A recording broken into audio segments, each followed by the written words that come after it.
Most people see Machu Picchu as a mystical ruin frozen in time, a lost city discovered by Hiram Bingham in 1911. This romantic narrative obscures a more fascinating reality. Machu Picchu was never lost. It was a precisely calibrated administrative machine, a living system that transformed raw Andean geography into imperial power for over a century before Spanish arrival. Strip away the tourist mythology. What emerges is not a mysterious temple complex, but a sophisticated urban laboratory where the Inca perfected the art of turning logistics into legacy. Machu Picchu's location was not chosen for spiritual reasons. It was selected for strategic dominance. Positioned at 2,400 meters above sea level, the citadel commanded visual control over the Urubamba River Valley, a critical artery connecting the Amazon lowlands to Cusco. Every stone placement served dual purposes: aesthetic perfection and administrative efficiency. The city's anatomical design reveals Inca engineering philosophy. The upper sector, Hanan, housed the nobility and religious elite in precisely cut granite structures. The lower sector, Hurin, contained workshops, storage facilities, and residential quarters for specialists. This vertical hierarchy wasn't symbolic, it was functional. Gravity-fed water systems flowed from sacred springs through 16 fountains, each serving specific social strata in descending order. The famous Temple of the Sun demonstrates how the Inca weaponized precision.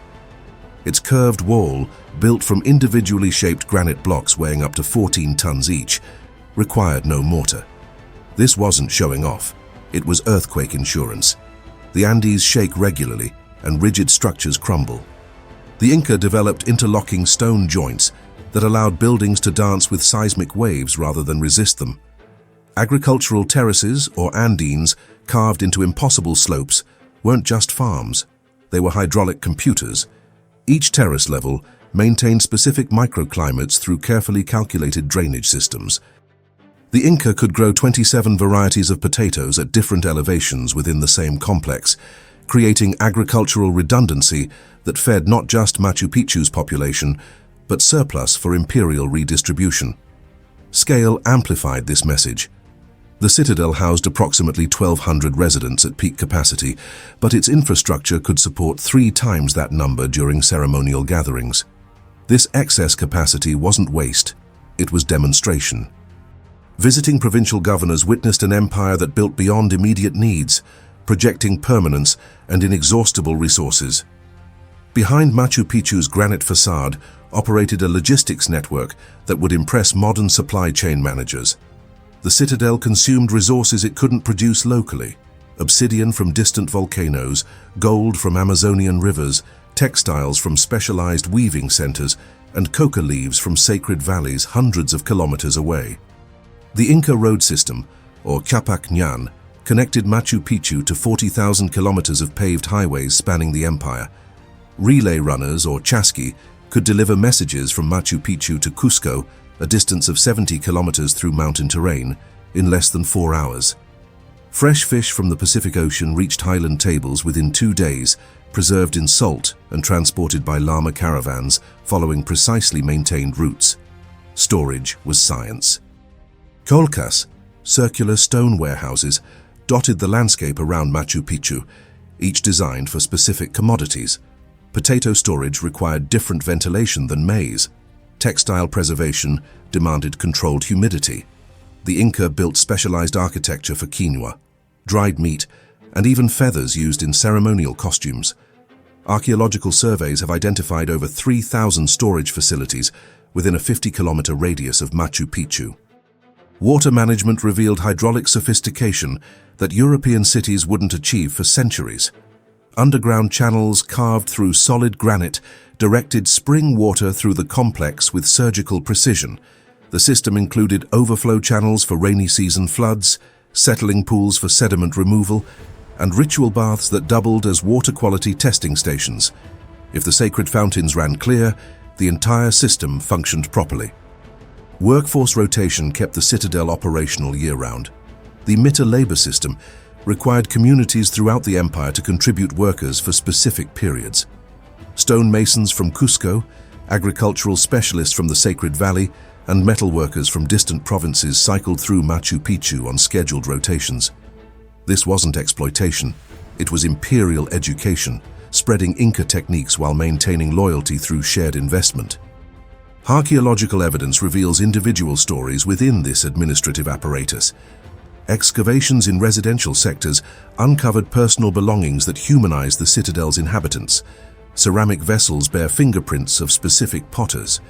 Bronze pins show wear patterns indicating daily use by particular individuals. Textile fragments preserve knot patterns that served as personal identification in a society without written language.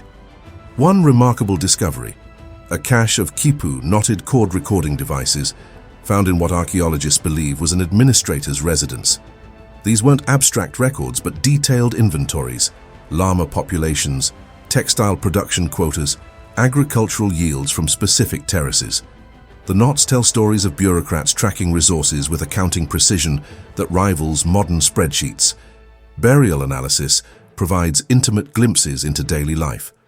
Skeletal remains show evidence of repetitive stress injuries consistent with specific occupations: stonemasons with enlarged shoulder joints, textile workers with distinctive finger bone modifications, agricultural specialists with spinal adaptations from terrace farming. These weren't anonymous laborers, they were skilled professionals whose bodies recorded decades of specialized work. Food remains in residential middens reveal social stratification through diet. Elite quarters contained bones from vicuña, the finest Andean wool source, alongside imported delicacies like tropical fruits and marine shells. Commoner areas showed more utilitarian consumption: llama meat, local grains, and highland vegetables. Yet even lower status residents enjoyed dietary variety that exceeded most contemporary European peasants. Personal ornaments discovered in residential contexts suggest individual identity persisted within imperial structure. Bronze mirrors, decorative pins, and carved bone implements show regional stylistic variations, indicating that people maintained cultural connections to their home communities even while serving imperial functions at Machu Picchu. Machu Picchu wasn't an isolated fortress, it was a node in a network of relationships with surrounding populations. Recent archaeological surveys in the Urubamba Valley reveal extensive settlement patterns that challenge the lost city narrative. Local communities maintained continuous occupation throughout the Inca period and beyond Spanish conquest. The Antes, Amazonian peoples living in the eastern slopes below Machu Picchu, weren't conquered subjects, but trading partners.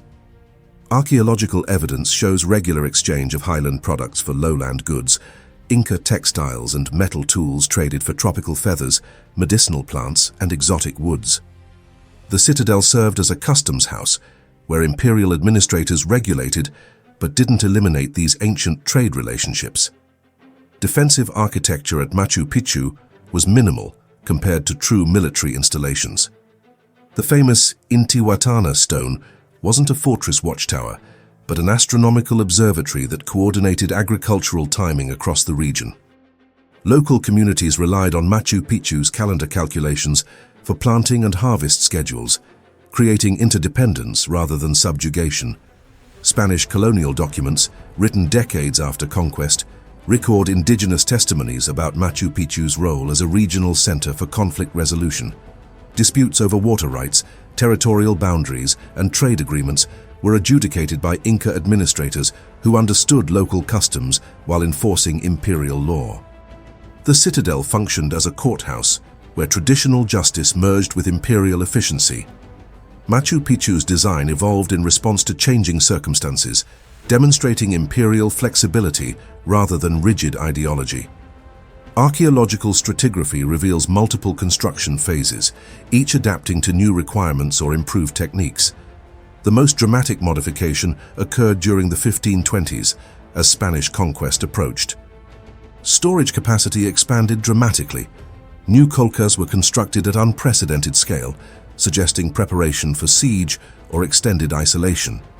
Agricultural terraces were extended into previously unused areas, maximizing food security. These weren't panic responses but calculated adaptations by administrators who understood changing strategic requirements.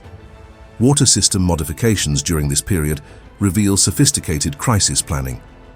Emergency channels were carved to redirect water flow if primary sources became contaminated or blocked. Backup storage cisterns were excavated in residential areas, ensuring water security during potential conflicts. The Inca transformed Machu Picchu from an administrative center into a potential refuge without compromising its primary functions. Evidence suggests the citadel operated under modified protocols during the Spanish Conquest period.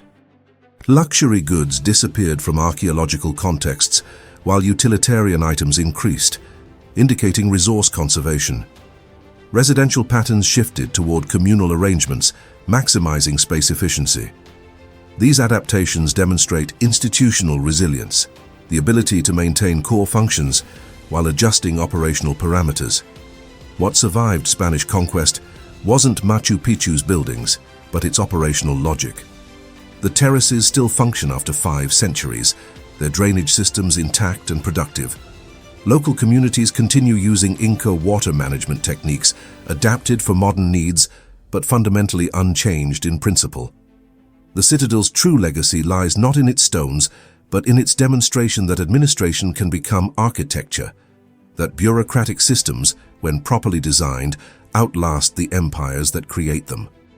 Machu Picchu transformed logistical necessity into monumental permanence, proving that power becomes visible not through conquest, but through routine maintenance of complex systems. Modern Peru still operates according to principles the Inca perfected at Machu Picchu: vertical archipelago agriculture, community labor rotation, and hydraulic engineering adapted to extreme topography. The empire fell, but its administrative technologies survived, embedded in landscape and social practice. The ruins we visit today are fragments of a larger machine, visible components of invisible systems that once transformed human energy into imperial power. Machu Picchu's stones endure not because they were built to last forever, but because they were built to work perfectly for as long as they were needed. In the end, the Inca achieved something more durable than military conquest. They created infrastructure that became indistinguishable from landscape, administration that became indistinguishable from culture, and power that became indistinguishable from permanence itself. Oh, before you go, if this video made sense to you, subscribe to the channel. This helps YouTube deliver this content to even more people.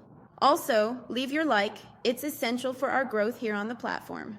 And if you want to support us even more, Super Thanks is right below and helps directly with the production of new content. Comment here where you're from. And thank you for watching us until the end. See you in the next video.